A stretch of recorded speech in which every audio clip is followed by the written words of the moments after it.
Welcome to the Recover You podcast with Kylene and Patrick. It's here that we talk about sex addiction, betrayal trauma, mental, emotional, and physical health, faith, and anything and everything needed to recover you to your most authentic self that God created you to be. Hi, Patrick. Hi, Kylene. I'm counting down with my fingers. 3, 2, 1. I do that all the time, silently. Today we have Ask Pat. Just kidding. Maybe I probably am going to have some opinions. I have no answers.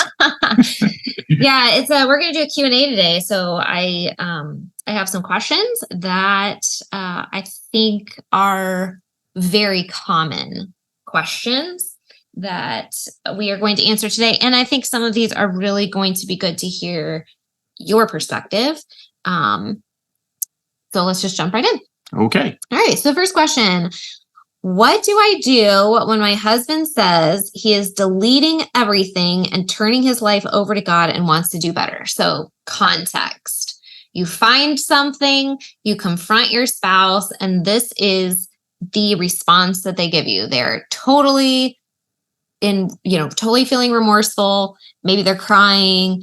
They hate their addiction. They say, I'm having a conversion experience. I'm deleting all my apps. You don't have to worry. I'll never do it again. What do you do? Okay. So the first thing is if there's a lot of emotion there, that's good. And if they're going through that, that's really great. But like Ronald Reagan said, you have to trust but verify. And so, the best way to let's say there's a phone, he deleted everything off the phone. Well, get something on that phone to prevent him from going again. There's Canopy software. There's all kinds of different software that can help you, or you can even go for a period of time. If he's, you need that 90-day sobriety piece to kind of get rid of the chemical cascade, as you were saying.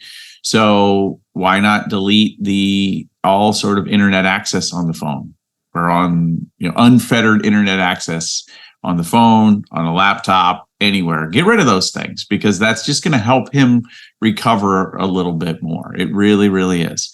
So any of those things, I'm never going to talk to the affair partner again, whatever that may be, and they may be very, very sincere, but you have to develop a mechanism that actually backs that up and supports it. So as sincere as they may be, let's operate under the assumption that they're sincere about it. If it truly is an addiction and there is no further barrier about 14 days in, 21 days in, there's a strong possibility that they're going to return to that behavior. As far as finding God, we have a whole episode on spiritual bypassing. Just because you find God doesn't mean that you don't sin. And so, or you don't do bad things. So, that's wonderful. And that's part of that process that you go through in life as you get closer and closer to Christ and things like that. But it's not without mistakes and things that you misunderstand and do and stuff like that. And you're filled with rage sometimes and temptation and all of these different things. So you have to really put concrete steps in place. And I think about that. Had you not taken, I think the first week I didn't take my phone with me. At some point, in there, you smashed my laptop. Best thing I ever did. Yeah. You didn't have your phone with you for a while. Right. And then we replaced your phone for various reasons. Yeah. Then we had blockers. So you still don't have access to Safari on your phone. Right. The laptop you use at your work has really strong blockers on it. So you can use the internet, but you can't access anything. Yeah. There's like so many safety mechanisms. Right. So it's like, great. If he's sincere, that's awesome. And it's not that we don't believe that he wants to quit. And most people can't on their own. So what steps are you taking to make sure that what steps is he taking to assure you that what he is saying is actually true? Right. What verification do you have that he is being honest? Are you going to follow up on this? Yeah. Is there any sort of accountability after this conversation? And like we've talked about the whole spiritual bypassing thing and the involvement of God in your recovery process, because he certainly absolutely is. And it's true. There are stories of, I had a conversion experience and I never smoked a cigarette again, or, whatever. And yeah, absolutely possible. And once you understand that you have a tendency towards something, why would you not protect yourself against it in the future? Right. And it's just like anything. I guess I try to do this, take it away from the sex addiction side. If somebody tells you that they're the best pilot in the world or whatever, well, show me. You know what I mean? Show me what that is. I can do I'm not going to get too technical here. So I almost went back into aviation land. But I mean, if I can do this maneuver, to standard better than anybody. Okay, well, it's not enough that you just say it. Show me. Yeah. And so that's the whole point. Be so callous to say to the betrayed partner, don't believe anything he says. But I kind of want to say to the betrayed partner, don't believe, because statistically what this is saying, I'm deleting everything, I'm never going to do it again, that sort of response statistically is not true. Right. And it's not because he's lying per se. And that's, but it's just not usually reality. There's detox that has to happen. There's processes. And you have to help them with that detox. Yeah. And so just being like, I want both of you to have the education to know, great, if he sincerely doesn't want to do this anymore, get involved, get working on the tools, get the blockers, start talking deeply about this, dig into the reasons that he got into it, right. Really have conversations around this. Someone comes and says, I found pornography, and he goes, I'm converting and I'm deleting everything. And I'm, and because here's the catch here. This is what's so sly about this to me. This is he may not even mean to, but it's so manipulative. See what I'm doing? I'm deleting my apps. Cool. Can you just add them back on? Right. Can you buy them? But it's like, see, look, here's the proof. I'm deleting these. I'm never going to do it again. This is the action I'm taking, right? Mm-hmm. That is not action. Right. I mean, it is, but it's not when it comes to actual. There's more to it. Yeah. What's going to stop you from a week later when you're stressed out downloading the app again because you've already paid for the subscription? You know what I'm saying? So yeah, that's 100%. Sure, he might be telling the truth, but absolutely follow up on this. Mm-hmm. Yeah. Cool. Question number 2.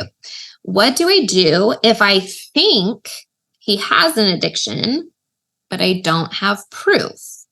So let's even take this a step further. What if someone has had a conversation with their partner has admitted, yes, sometimes I look at pornography. The spouse is now concerned that there might be something deeper, but they have absolutely no evidence for it. So I think is in any sort of relationship, you have to start with communication. You have to kind of, if you're feeling that way, you have to go talk to your partner. And if the partner says, well, no, we're not going to talk about it, well, then that could be a red flag. If the partner says, hey, good point, let me take you through everything and let me show you, here's my browser history. It's not deleted.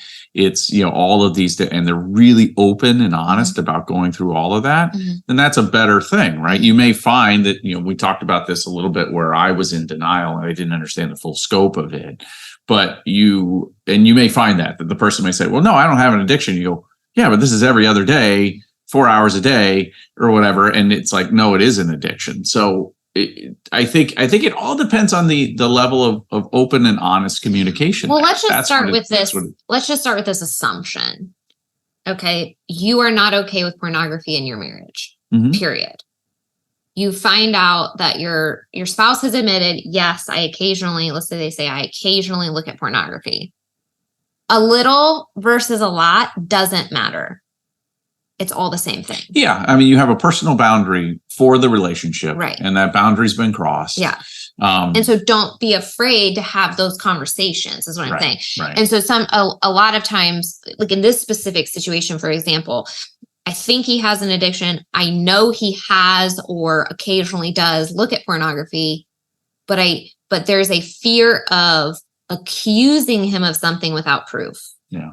I just thought of this as you were talking. So, there's always, to me, there's already proof. Right. He admitted he's looking. So why is right? Like, so there's two things that in my mind, there's two tracks to this. And I always talk about this at work when you're coaching somebody. And I think the same thing applies here.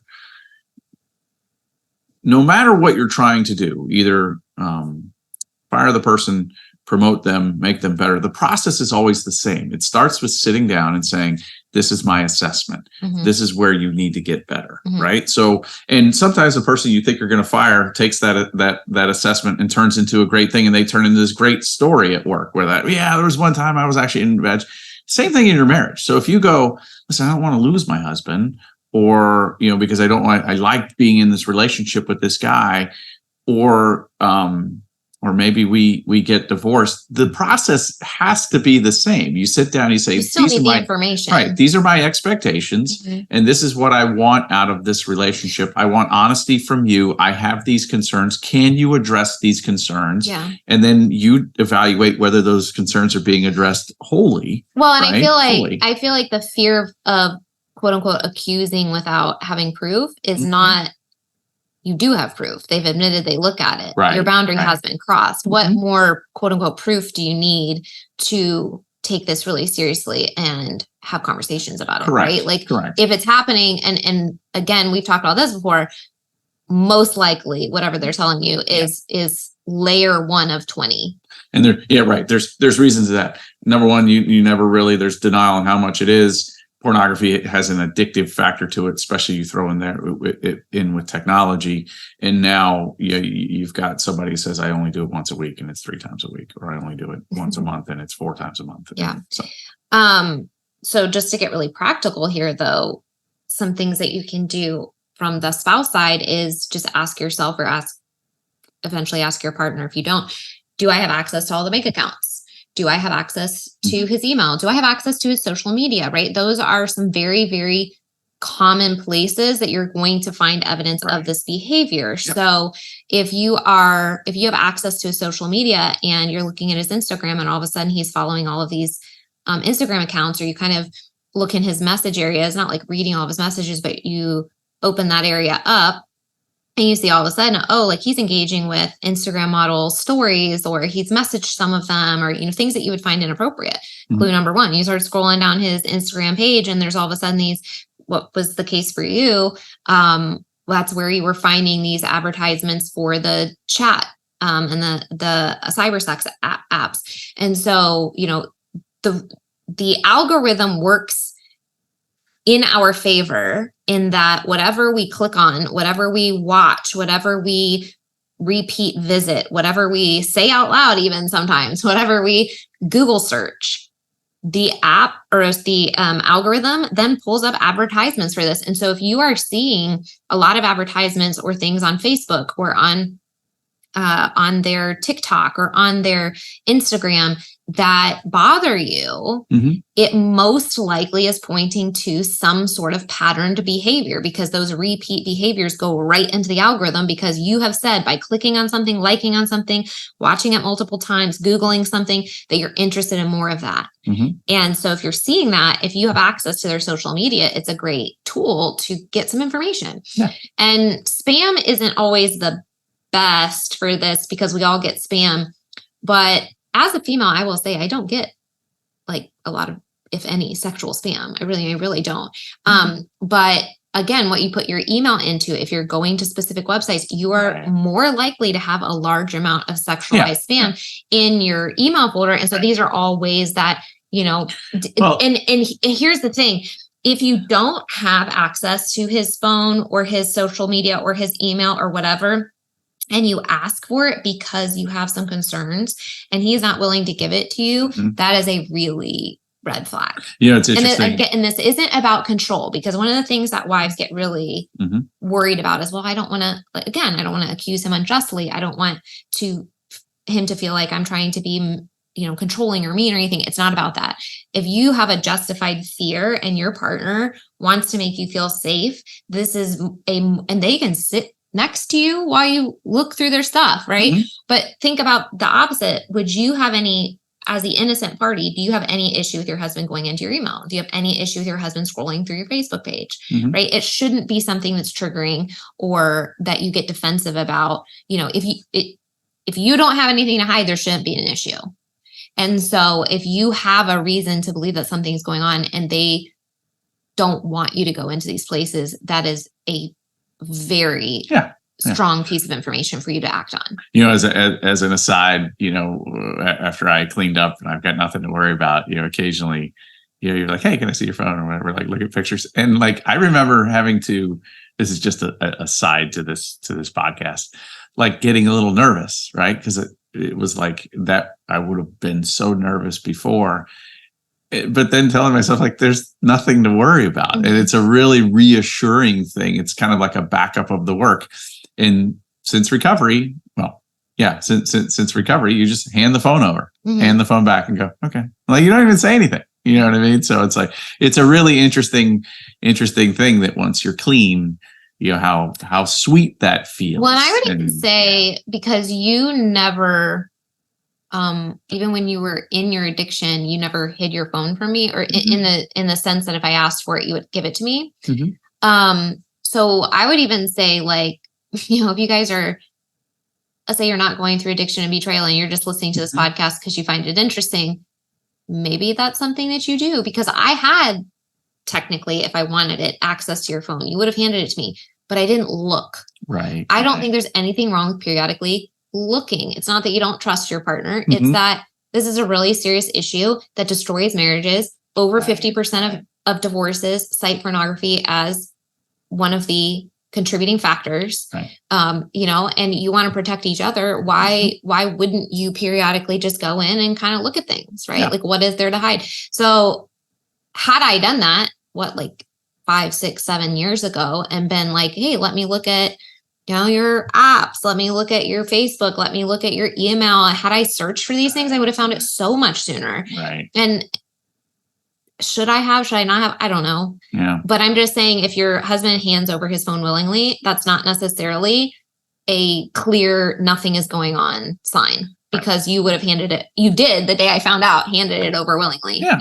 And so, so there, look, be willing to look into all of that. I think is, if you are thinking, well, I need proof, like, if you ask for access to that and it's denied, that's enough information for me personally. Okay. Actually, last question, number 3.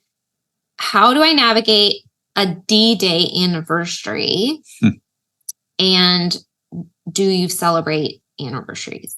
So D-Day being discovery or disclosure day, when it all kind of was found out, like navigating that is really hard for people. When it comes up year 1, year 2, year 3. I tell you, this is I think this is very much a couple specific. Both parts of that question is very couple specific. So, therefore, certainly D-Day was stressful, traumatic for both people. I think it's always, and I had to come to grips with this. Like the behavior itself was traumatic on you, but it was also traumatic on me. D-Day was very traumatic for you. It's also very traumatic for me. And so, like, how do you approach that? How do you view it? How do you go through it? And I think, if I could say something like, it just depends. And sometimes it takes time. You may view D-Day in the first year as the worst thing in the world that's ever happened to you. You want to be alone.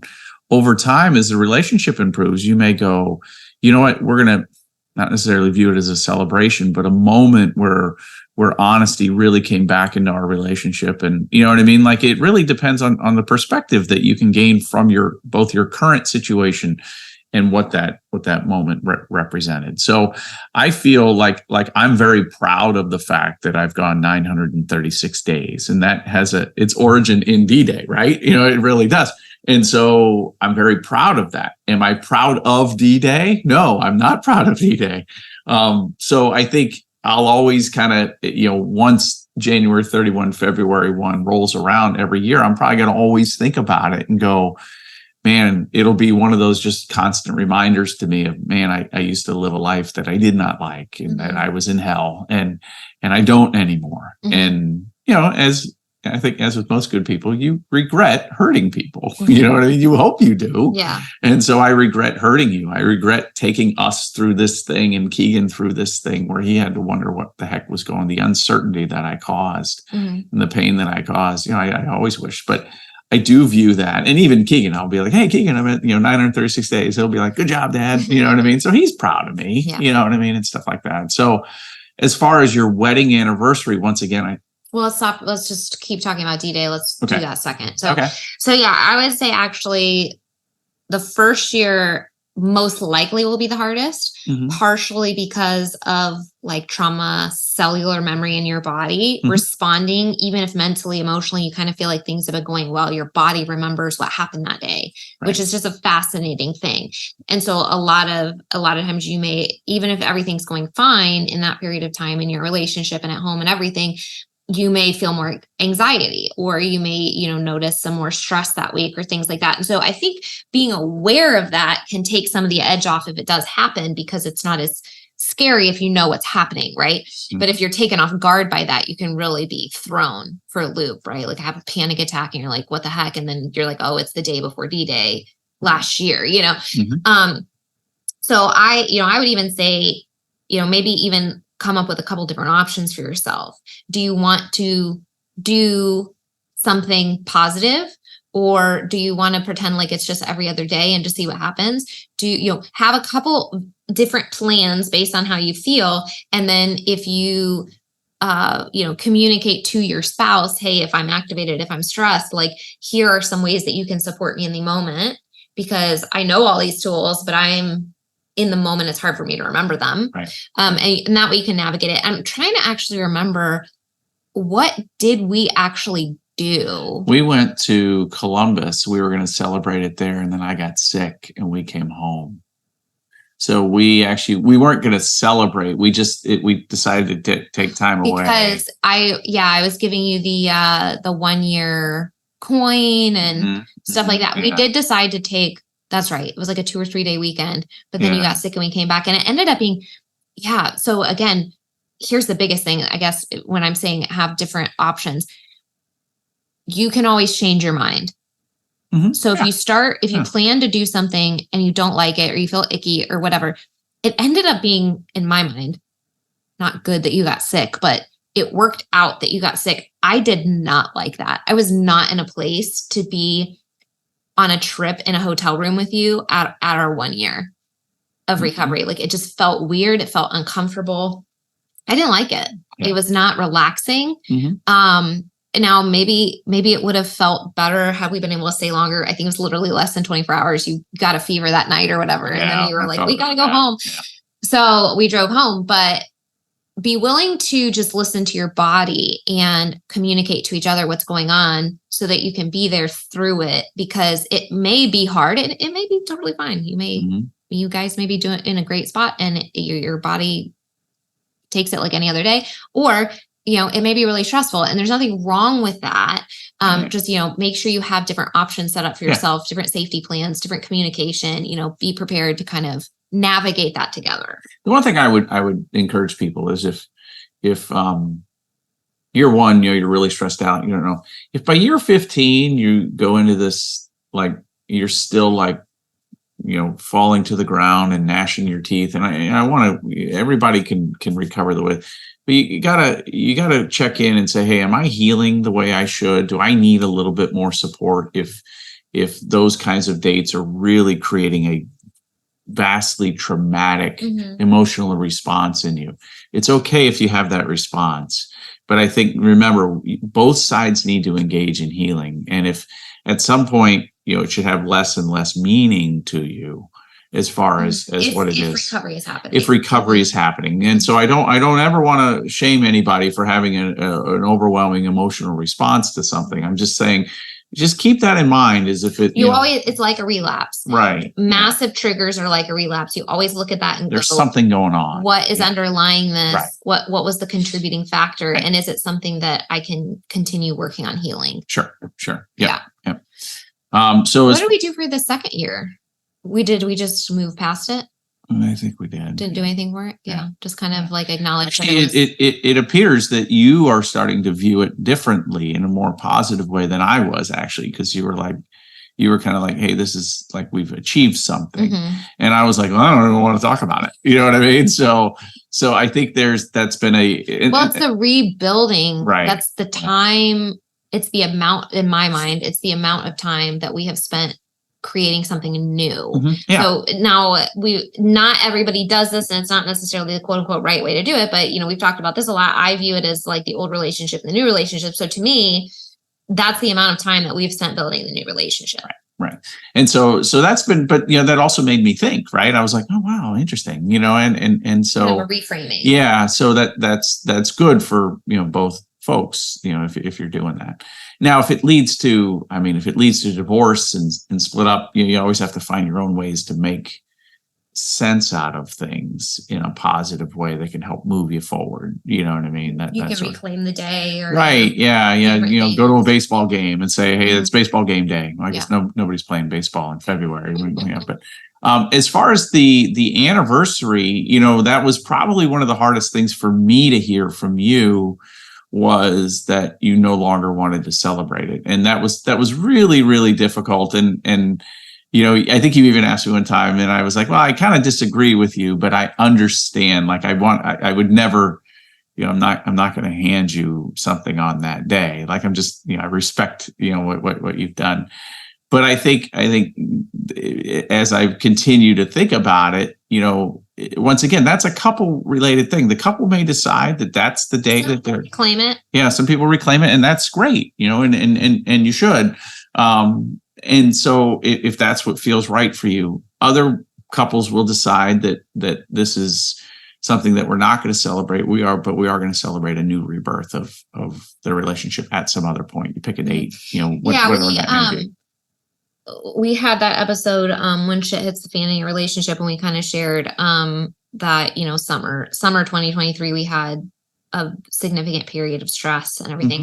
And I was thinking about this the other day. I actually think what began the cascade, what was maybe the earliest trigger for that cascade of stress and tension and everything, was that in June would have been our 10-year anniversary. And I had like a trauma response to that. Right. It was very, it was like a deep grieving response, because that is a particular number and anniversary that, in our, what you call it, previous marriage or whatever, before D-Day, I was so looking forward to the idea of a 10-year anniversary celebration, or like just hitting that mark together, and just like how in my mind it exemplified a positive relationship, and it was just a huge milestone. And so what I was not expecting through recovery was the massive grief that came up when I realized we were moving past that date that I had thought would be such a celebration before. And that was really, really, really hard for me. But at the same time, I still feel I may change my mind at some point, but I just have, very much felt like that marks a relationship that was full of lies. And it marked a commitment that I made to someone I didn't know. And now I know somebody different, and I am committed to that person, but that's different. And, it's like, okay, we're doing really, really well. Do we want to reclaim that day? All this kind of stuff. But you can, if you feel really good about that. It has to be, you have to feel good about it. Yeah, but you don't have to. And it is okay to both be in a very good place relationally now, and to have extreme grief about this thing that you thought that was wonderful that is gone. Right. Because that's reality. And both of those can coexist. And so I was thinking about that recently. I thought, I think that was actually the initial trigger. And then other things and other stressors that happened then just sort of cascaded from that. But I think that was the lead into summer 2023 was, this is more impactful on a subconscious and a physical level than I anticipated it to be.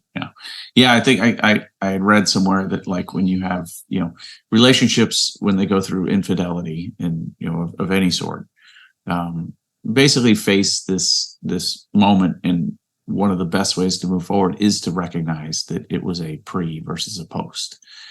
And, event, or whether it was an actual single event of infidelity or discovery or whatever that may be.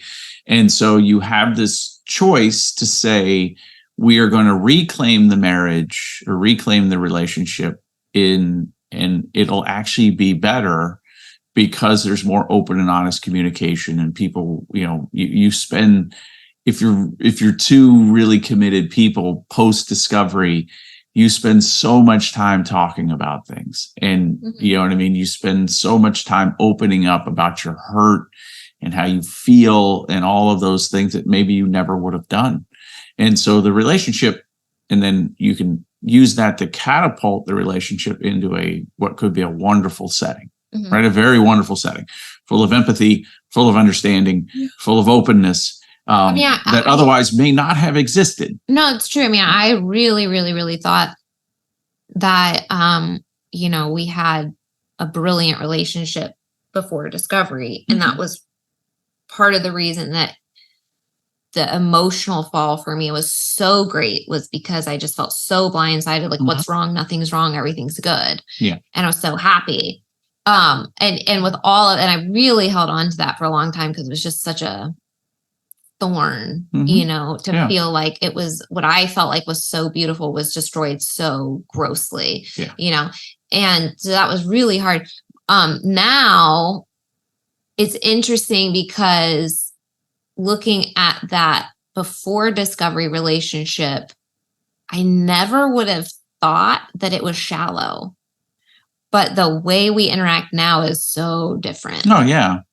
Yeah, totally. And so I do think there's a lot of things about this version of our relationship that's like way better. I mean, I really, really, really feel like I know you, and I feel like you really know me. And I think even going through the grieving process and the trauma recovery process and all this kind of stuff, I have showed up for you in ways that never would have happened without me knowing that you had an addiction. And you have showed up for me in ways that, I mean, when I have panic attacks, or, I experience different things, or I'm processing different experiences, or grieving, you show up in ways that it's like a deeper version of yourself than before. Yeah. And, you'd never, ever, ever want to wish any of this on anybody. Right.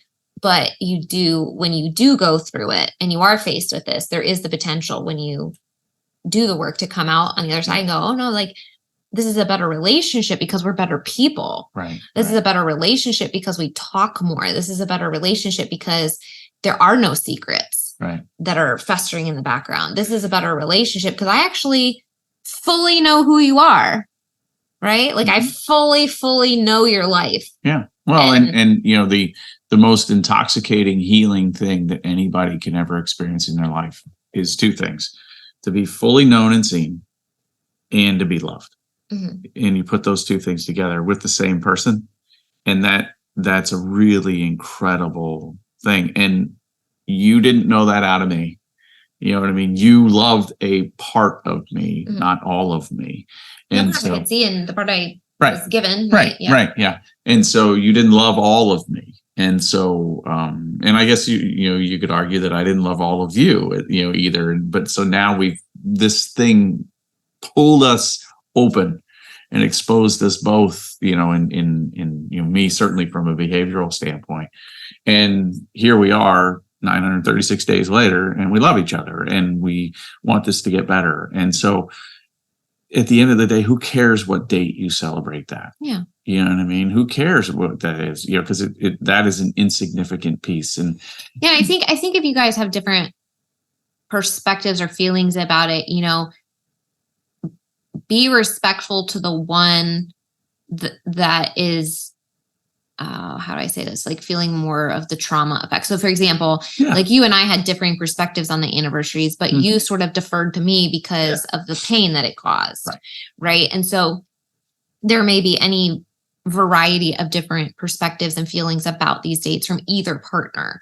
And so just be willing to have those conversations and to support each other through it, because there might be an addict out there who goes, no, that's like a celebratory anniversary for me. And then for the betrayed partner, they go, that's the worst day of my life. Or it might be the exact opposite. The addict goes, that was the worst day of my life. I never want to think about it. And the betrayed partner goes, this is the first year of you being in sobriety. I want to celebrate. Right. So like, there's any number. We used to do cool trips. Let's go do a cool trip again because I know you and stuff. Right. Like that. And so, so just be willing to have those conversations. And if there's any trepidation about the date for either partner, be willing to support each other through that and work through it and respect that.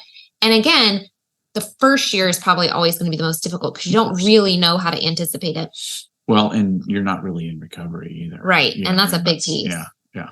Yeah. And not making too many huge decisions that first year, and then that way you can navigate. And then, every year after that's going to be different. And as you continue recovery and healing, you're going to become stronger and hopefully happier as a couple and developing new patterns and new habits and, taking new trips. And, there may be something that a date magically pops up and you're like, oh, I want to use this to mark this. It may be a new experience that you have together on a particular date, and then that becomes the date. And it might not. You might just randomly pick a date, or you might reclaim your anniversary. There is, I guess, to answer these two questions about D-Day and anniversary, there is no right or wrong. Mm-mm. There is no right or wrong way to do this. And it's 100% dependent on your trauma, your beliefs, your feelings, your experience as a couple, and then what you guys decide, how you decide to navigate it together. Thank you so much for listening. If you found this podcast interesting or helpful, it would mean so much if you leave a 5-star review or post a screenshot and share on social media. We are on a mission to share the message of recovery, and you can help get the word out. If you know a friend who could use this podcast, please share it.